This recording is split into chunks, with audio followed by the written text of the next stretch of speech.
Okay, so it's my custom, my practice to meditate for a moment, say a prayer, and then start to learn. So I would like to do that here. So we'll do that for a minute.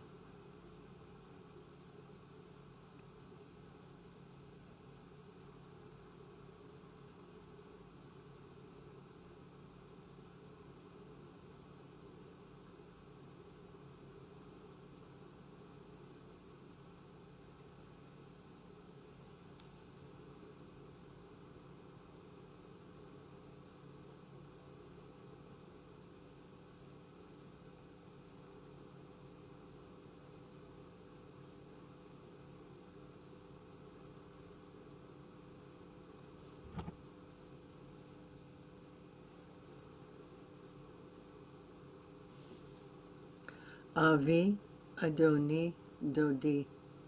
We enter into this study to draw close to you for the sake of holy service and the fulfillment of your will for us and for all of Israel and for this entire planet. Please assist our efforts and guide our understandings. Let us internalize your Torah to the depths of our being so that we become transformed by your will and its truths. Let neither ourselves nor anyone else come into stumbling as a result of this study. Gal enai va'abita niflaot me Toratecha. Okay, so the Talmud in Chagiga is trying to reconcile two verses, two eyewitness accounts, so to speak, that both describe the heavenly court. And one verse, which is a Psalm of David recorded in Divrei Hayamim, reports that up there, at the root of things, there's only good. And so Oz v'chedva bimkomo, in Hashem's place, from his bird's eye view, there's only might and gladness. Oz v'chedva. Oz, might, because nothing happens that Hashem does not sign off on. It's all part of his mysterious design.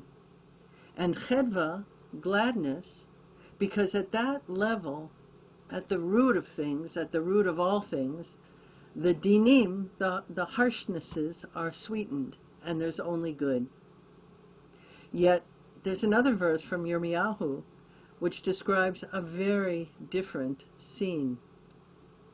Hashem whispers to Yirmiyahu, B'mistarim tivkeh nafshi mipnei geva.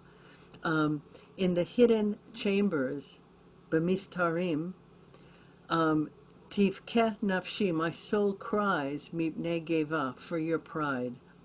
The Talmud elaborates, Hashem cries for the glory of God that used to shine through you, through Israel, but has been taken from you, i.e. Israel, and given instead to the nations. So now you are dependent upon them and must grovel for their mercies. And so, in response to Yirmiyahu's assertion that it's not all Oz v'chedva in the heavenly throne room, that Hashem is actually weeping in there, Rav wonders whether Yirmiyahu got it right. Maybe Yirmiyahu misunderstood. It's my understanding, says Rav, that there's no grief by Hashem's presence, that Hashem's presence is the very definition of simcha and chedva, as confirmed by the pasuk from Divrei Hayamim, Oz v'chedva bimkomo. Rav Shmuel ben Inya resolves the difficulty by explaining that Hashem has a public persona and a more private, inner, you might say, authentic self. And so the face that Hashem shows the world is the face of assurance. It's all good. Don't worry. You're in good hands. I got your back. I'm on top of it. There's no surprises. It's all under control. There's nothing but victory every micro step of the way. Oz v'chedva bimkomo, 24/7. And all that is absolutely true. But there's another dimension of Hashem, a more inner core layer, it seems, where Hashem suffers from the gap between his magnanimous hopes, dreams, and intentions for creation versus the sorrow, pain, and suffering that he afflicts upon us, because there is no better way to bring us to our destiny, our glorious and blissful destiny, our eternity of growth through joy, Mashiach and Olam Haba, that is our promised end. And despite the fact that every single hardship is, without a doubt and without exception, the most gentle way that could possibly be designed to bring about our next step in personal and spiritual growth, given all the factors that need to be considered, even so, Hashem cries for the pain that it brings in the present. He cries for our broken hearts and broken lives and broken faith. And he cries from his own torment at having to be the cause of all this sorrow. The Eish Kodesh, the Piaseczner Rebbe of the Warsaw Ghetto, says that the reason Hashem hides his tears, the reason he only indulges them in the privacy of his inner chamber, is because Hashem is infinite, which means that his pain is also infinite. If Hashem would let his tears loose into the world, evil would melt down, choice would cease, and the larger purpose of creation would be lost. So there is a sense in which, on Tisha B'Av, we are paying a Shiva call to Hashem. We usually think of Hashem as visiting us in our mourning, but on this day, it's as if we're visiting Hashem's inner chamber and sharing something of his grief. Rav Tzadok Cohen says that when we empathize with someone, we actually, literally, relieve that person from some real portion of their burden. And so on Tisha B'Av, we absorb something of Hashem's grief for the great tragedies of history, most explicitly the destruction of our Batei Mikdash. The Talmud says that a day does not go by when Hashem does not roar in lamentation. Woe is me that I razed my house, burned my temple, and exiled my children among the nations. We, who have never actually seen a temple and have lived our lives for 2,000 years without one, have a very hard time feeling genuine grief for its loss. It's hard to miss something that you never had.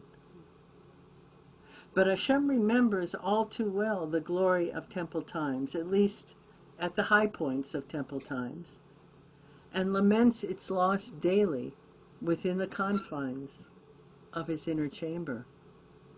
And really, on some level, the cause behind the cause behind the cause of all of our personal and national ordeals derives from there. For with the Churban Beit HaMikdash, our main channel of Devekut was severed, along with the aura of protection and guidance that it provided. On Tisha B'Av, we visit that inner chamber and pay Hashem a Shiva call. And just like at our own Shiva calls, we don't try to make it better by distracting the mourner from their loss. So here, we just sit with the grief, feel it, share it. So I'm looking out at all you kind of holy ladies who are the movers and shakers of your communities on the physical plane.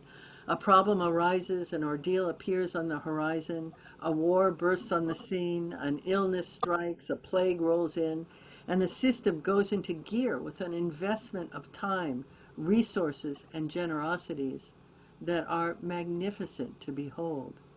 We don't wallow in our complaints and dissatisfactions. We see a problem, roll up our sleeves, and address it. That's the way to do it 364 days of the year. But today, on Tisha B'Av, our collective day of mourning, our work is not to solve problems, but to sit still with Hashem and feel the grief. And during this mysterious interval of time called the 3 weeks, and particularly its culmination on Tisha B'Av, our obligation is to focus on what is missing and bewail those lacks. That's what it means to mourn. And so, on Tisha B'Av, the Kamarna Rebbe suspended his daily practice of yichudim, deep Kabbalistic meditations, dafka because they were so potent to produce devekut, closeness to Hashem, which then produces simcha, which distracts the mind from its loss and the mourning that is its task at hand. For simcha, says the Tanya, is a spontaneous emotion that arises in the heart when a person comes closer to Hashem. Yet it seems that there are 2 modes of devekut. There is the closeness that comes from imitating Hashem, for on the non-physical planes, things are close when they're similar. And so we create closeness through deeds that imitate Hashem's compassionate ways, are making Hashem's will our will, are learning to think like Hashem thinks, so to speak, through study and yichudim. And since likeness produces closeness, a quiet joy awakens consequently. In that mode of devekut, we tune in to the ever-present goodness of God that lies at the heart of every creature, moment, and circumstance 24/7. When plugged into that frequency, there is nothing to mourn. For kol da'avid Rahmana latav avid, everything that the Merciful One does is good. One could argue that the barometer of enlightenment reflects our ease of access to this truth. Theoretically, one could become so enlightened that they transcend mourning altogether. They're so fixated on the good that they no longer feel the pain of loss. Yet the Talmud says no. As long as we have skin bodies instead of light bodies, there is a place inside us, a layer of soul, that suffers from lack, loss, oppression, and disappointment. And if we don't feel that ache, it's because our head has lost touch with our heart. And if that occurs, we lose the capacity for prayer, called avodah shebalev, service of the heart, which is defined halachically in the Sefer HaChinuch as the obligation to cry out to Hashem in a time of need. Prayer is actually a mode of devekut in its own right, and it can accomplish things that its counterpart cannot. Its starting point of lack binds us to the hishtalmut, the perfecting aspect of Hashem, called the Shekhinah.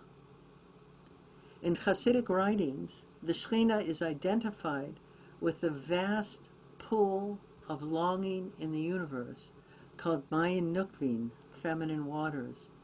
All the spaces in creation that can hold more and yearn to do so, and express that longing through prayer, in the broadest sense of the word.